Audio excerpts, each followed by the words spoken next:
ಮೋಸದ ಷೇರು ಮಾರುಕಟ್ಟೆ ಯಾಫ್ ಹೂಡಿಕೆ ಮಾಡದಿರಲು ಪೊಲೀಸರ ಪ್ರಕಟಣೆ. ದಾಂಡೇಲಿ ನಗರ ಪೊಲೀಸ್ ಠಾಣಾ ವ್ಯಾಪ್ತಿಯಲ್ಲಿ ಎಂಎಂ ಈಕ್ವಿಟಿ ಮಾಸ್ಟರ್ ಮನಿ ಎಂಬ ಹೆಸರಿನ ಮೊಬೈಲ್ ಆ್ಯಪ್ ಗೂಗಲ್ ಪ್ಲೇ ಸ್ಟೋರಿನಿಂದ ಡೌನ್ಲೋಡ್ ಮಾಡಿಕೊಂಡು ಹಣ ಹೂಡಿಕೆ ಮಾಡಿ ಕಳೆದುಕೊಂಡ ಬಗ್ಗೆ ದೂರು ಕೇಳಿಬಂದ ಹಿನ್ನೆಲೆಯಲ್ಲಿ ಡಿವೈಎಸ್ಪಿ ಕಚೇರಿಯ ಮೂಲಗಳು ಸಾರ್ವಜನಿಕರಿಗೆ ಎಚ್ಚರಿಕೆಯಿಂದ ಇರುವಂತೆ ಪತ್ರಿಕಾ ಪ್ರಕಟಣೆ ನೀಡಿದೆ. ಈ ಆ್ಯಪ್ಗೆ ಸಂಬಂಧಿಸಿದಂತೆ ಪ್ರತ್ಯೇಕ ವಾಟ್ಸಪ್ ಗ್ರೂಪ್ ರಚಿಸಿ ಕ್ರಿಪ್ಟೋ ಕರೆನ್ಸಿ ಮತ್ತು ಕ್ರೂಡ್ ಆಯಿಲ್ ಇನ್ನಿತರೆ ಕಡೆ ಹೂಡಿಕೆ ಮಾಡಿ ಚಿನ್ನದ ಲಾಭ ಮಾಡಿಕೊಳ್ಳಿ ಎಂದು ಜನರನ್ನು ನಂಬಿಸಿ ಮೋಸ ಮಾಡುತ್ತಿರುವುದು ಕಂಡುಬಂದಿದೆ.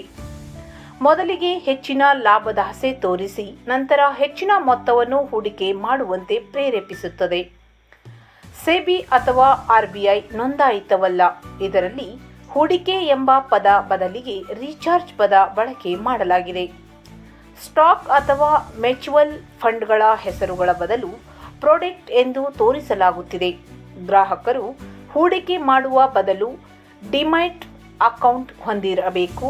ಆದರೆ ಯುಪಿಐಡಿ ಮೂಲಕ ನೇರವಾಗಿ ಖಾತೆಗೆ ವರ್ಗಾಯಿಸಲಾಗುತ್ತದೆ.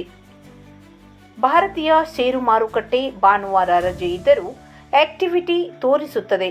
ಇದರಲ್ಲಿ ನೋಂದಣಿ ಮಾಡಿರುವ ನಿಮ್ಮ ಮೊಬೈಲ್ನ ವೈಯಕ್ತಿಕ ಮಾಹಿತಿ ಸೈಬರ್ ಕ್ರೈಮ್ಗೆ ಕಾರಣವಾಗಬಹುದು ಎಂದು ಎಚ್ಚರಿಕೆ ನೀಡಿದೆ. ಹೆಚ್ಚಿನ ಮಾಹಿತಿಗಾಗಿ ಸಂಪರ್ಕಿಸಿ. ದಾಂಡೇಲಿ ನಗರ ಪೊಲೀಸ್ ಠಾಣೆಯ ಸೈಬರ್ ವಿಭಾಗವನ್ನು ಸಂಪರ್ಕಿಸಲು ಪ್ರಕಟಣೆಯಲ್ಲಿ ತಿಳಿಸಿದ್ದಾರೆ.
ಇದು ಖಾಲಿ ಡಿಜಿಟಲ್ ವಾಹಿನಿ, ಸತ್ಯ ಮತ್ತು ಸ್ಪಷ್ಟ ಸುದ್ದಿ.